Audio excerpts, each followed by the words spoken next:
Assalamualaikum warahmatullahi wabarakatuh. Alhamdulillahilladzi arsala rasulahu bil huda wa dinil haqq liyudhhirahu 'ala dini kullih wa kafa billahi syahida. Asyhadu an la ilaha illallah wahdahu la syarikalah wa asyhadu anna Muhammadan 'abduhu wa rasuluhu la nabiyya ba'da. Allahumma sholli wa sallim wa barik ala nabiyyina Muhammadin wa ala alihi wa sahbihi ajma'in wa ba'd. Ma'asyiral muslimin rahimakumullah, usikum wa nafsi bitaqwallah.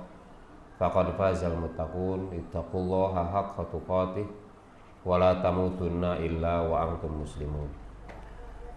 Bapak-bapak dan ibu-ibu jamaah salat subuh Masjid Al-Mujahidin yang dirahmati Allah, mohon izin dalam beberapa menit saya menyampaikan beberapa hal yang kiranya menjadi tausiah bagi kami sendiri dan mungkin juga bagi kita semua. Bahwa saya ditanya oleh salah seorang wartawan yang menanyakan begini, Pak Yayan, ibadah itu kita lakukan tiap hari, mulai dari sholat 5 waktu.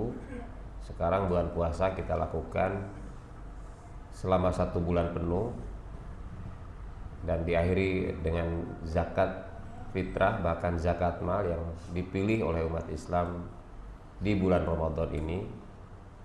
Juga sudah banyak sekali antrian ibadah haji, yang juga sudah banyak yang pulang haji. Tetapi mengapa realitas kehidupan yang kita alami di bangsa ini, beliau begitu, nampaknya kok tidak berbanding lurus dengan pesan-pesan keimanan yang tentu dimiliki oleh orang yang konsisten dan komitmen di dalam menjalankan ibadah itu. Ini pertanyaan ideal yang seorang wartawan yang berpikir kritis tentang bagaimana realitas keberagaman kita jika dikaitkan dengan kehidupan sosial berbangsa dan bernegara. Lalu saya menyampaikan bahwa, Mas, mungkin saja cara beragama yang kita miliki hari ini masih dalam sebatas individual, dan itu terbangun dari mindset yang selama ini ditanamkan bahwa agama itu bersifat individu dan ranahnya adalah ranah subjektif. Sehingga dalam beberapa hal kita mendengar bahwa jangan bawa urusan agama pada masalah politik, jangan bawa urusan agama dalam masalah ekonomi misalnya. Walaupun dalam beberapa hal kita sudah mendengar istilah ekonomi syariah, tapi kalau kita perhatikan dalam faktanya, tetap saja mindset kita tentang ekonomi masih dikuasai oleh kapitalis. Sementara ekonomi syariah, kapitalis bukan dan sosialis juga bukan. Gitu. Tapi faktanya nggak demikian. Itu menandakan bahwa memang kapitalisme kuat di negara kita. Terus bagaimana caranya supaya agama ini menjadi hidup di dalam kehidupan berbangsa dan bernegara kita? Saya bilang jangankan dalam konteks publik, keyakinan atau pemahaman bahwa agama yang bersifat subjektif itu pun belum bisa berjalan dalam personalitasnya. Jadi pada saat dia sholat, yes dia sholat, masjid mulai penuh. Ini saya tidak bicara soal jamaah di sini, tapi ini bicara soal konteks umum. Tetapi orang-orang yang ada di masjid itu juga tidak berbanding lurus untuk melaksanakan pesan agamanya itu. Saya datang ke satu masjid, bawa sendal, pulang tuh nggak menemukan sendal saya itu. Itu baru pulang saja Pak bisa lihat, baru menghadap Allah, astagfirullah, astagfirullah kan. Pada saat itu sholat itu kan hampir semuanya itu memohon ampunan kepada Allah. Saya tuh nggak tahu tuh bagaimana kok kemudian pulang sholat tega ngambil sendal orang gitu. Itu kan itu pribadi loh, tanggung jawab pribadi. Lebih lagi kalau bersifat publik ini kan bukan seolah-olah apa yang dimiliki oleh negara itu bukan milik siapa-siapa. Mungkin masih zaman kolonial dulu. Saya tadi malam dengan Pak Arnowo, ada orang yang dengan Pak Abbas ya, ada orang yang banyak hartanya dulu konon yang penting matok gitu, ya kan, disebut dengan tuan tanah dan macam-macam, yang penting matok. Tapi pada saat itu Bapak Ibu sekalian, matok itu satu prestasi yang luar biasa karena orang lain nggak mau, ya kan, orang lain nggak mau karena tanah itu tidak berguna, tidak bisa ditumbuhin apa-apa gitu. Konon di Purwomartani itu dulu tidak ada yang subur untuk ditanami. Wong tebu aja nggak bisa tumbuh, yang tumbuh hanya uret katanya. 1 meter itu hanya 5.000 rupiah. 2.000 bahkan. Ya kalau sekarang mungkin 2 juta gitu. Harta ini sudah 4 juta lebih di sini. Tapi belakangan tanah di Purwomartani subur tumbuh rumah yang harganya lebih mahal daripada tebu, daripada singkong. Maka sekarang kemudian jadilah suatu fenomena tuan tanah yang kaya raya. Waktu itu loh, ternyata mental itu terjadi juga sekarang, Bapak Ibu sekalian. Selama itu tanah negara dipatok. Itu pantai aja dipatok kan? Pantai dipatok gitu. Iya, laut aja dipatok. Nah, pantai kan mepet ke pinggir ya, itu sampai ke tengah gitu ya, dipatok. Bahkan yang ngeri lagi, tanah warga itu dipatok. Tanah warga itu dipatok, Bapak Ibu sekalian. Dipaksa untuk meninggalkan tempat kelahirannya. Itu kan ngeri, Bapak Ibu sekalian. Orang bilang itu kan bukan muslim, Pak. Iya, bukan muslim. Di atasnya. Tapi itu centeng-centeng di bawahnya itu muslim juga, Pak. Banyak orang muslim. Lalu bagaimana tuh nilai agama itu? Lah ini yang luput dari kita semua. Pemahaman agama yang sufistik sekalipun, yang zikirnya panjang, zikirnya lama, rupanya zikirnya juga minta duit, Pak. Zikir itu minta duit. Jadi semakin panjang zikirnya, justru semakin banyak permohonan materi yang diminta kepada Allah. Semakin banyak jabatan yang diminta kepada Allah. Jadi ketika dilihat, oh ada duit di situ, oh itu doa saya, maka langsung diambil, tanpa peduli itu punya siapa gitu. Ada jabatan, itu peluang buat saya, tanpa peduli meng-cancel jabatan orang gitu. Diambil aja karena doanya memang begitu.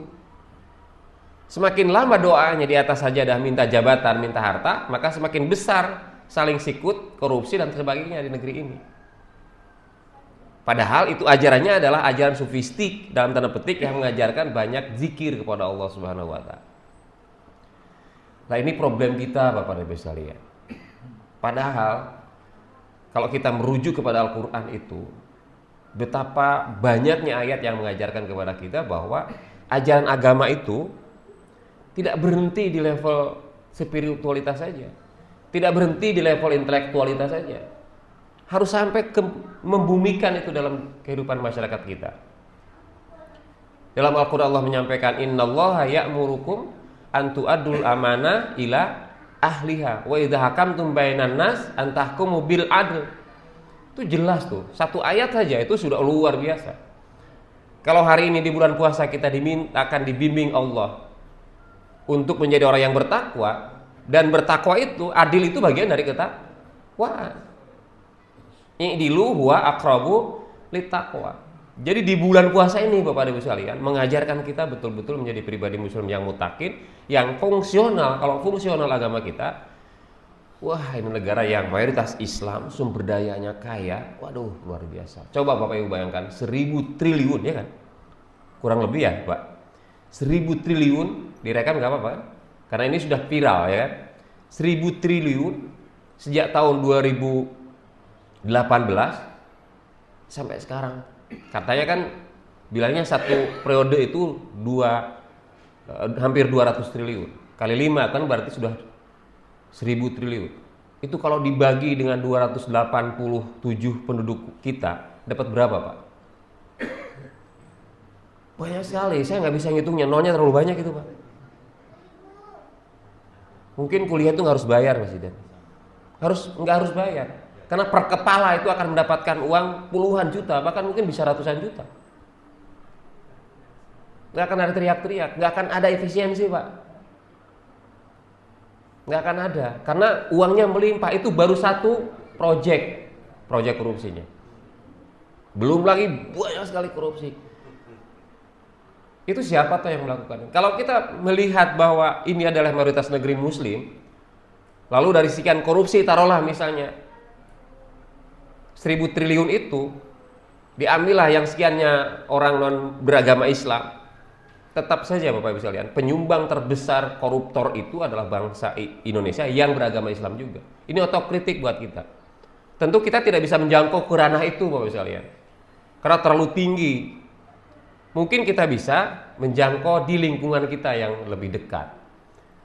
Sejauh mana kita mengintrospeksi diri bahwa agama kita itu sudah fungsional. Sejauh mana agama kita sudah dihadirkan dalam kehidupan kita sehari-hari. Dalam rumah tangga kita, dalam keluarga kita, dalam masyarakat kita. Nah, ini menjadi introspeksi. Tentu kalau kita mau mendapatkan tips yang lebih baik, ya kembalilah kepada Al-Quran dan Sunnah. Fa in tanazatum fi syai'in farudduhu ilallah war rasul. Memang itu satu-satunya cara. Tetapi lagi-lagi farudduhu ilallah war rasul itu hanya memang kembali kepada Allah pada saat sholat. Kita sholat 5 waktu. Setelah itu balik lagi ke habitatnya. Perlu dikarantina sebulan, sudah kita dikarantina, tapi juga tidak pernah berhasil berdampak pada kita. Karena rupanya keburukan itu lebih mudah menyebar daripada kebaikan. Jadi kalau dalam suatu ruangan berkumpul orang baik dan orang buruk, itu yang berubah bukan orang buruk menjadi baik Pak, orang baik menjadi buruk. Itu fakta sudah begitu. Oleh karenanya maka ini adalah PR besar buat kita. Kalau Agim sudah mengatakan mulailah dari diri kita sendiri, kecuali kita memang punya kuasa. Wal takum minkum ummatu yad'una ilal khair wa ya'muruna bil ma'ruf wa yanhauna 'anil munkar. Pada kebaikan itu memang harus punya power, harus punya kekuasaan. Kalau tidak punya kekuasaan, kita tidak bisa berbuat apa-apa. Nah, itulah yang menyebabkan kemudian mungkin siapa yang berkuasa, itulah yang masih belum nilai-nilai agamanya tertanam dalam dirinya dan punya tanggung jawab, punya komitmen untuk dihadirkan dalam kehidupan nyata kita. Dari mana sebabnya? Ya dari pemilu kita. Itu sistemik Pak, sistemik. Oleh karenanya maka mudah-mudahan di bulan Ramadan ini seluruh umat Islam se-Indonesia yang sedang menjalankan ibadah puasa mendapatkan petunjuk dari Allah, lalu bisa dihadirkan petunjuk itu di dalam kehidupan sehari-hari kita dalam berbangsa dan bernegara.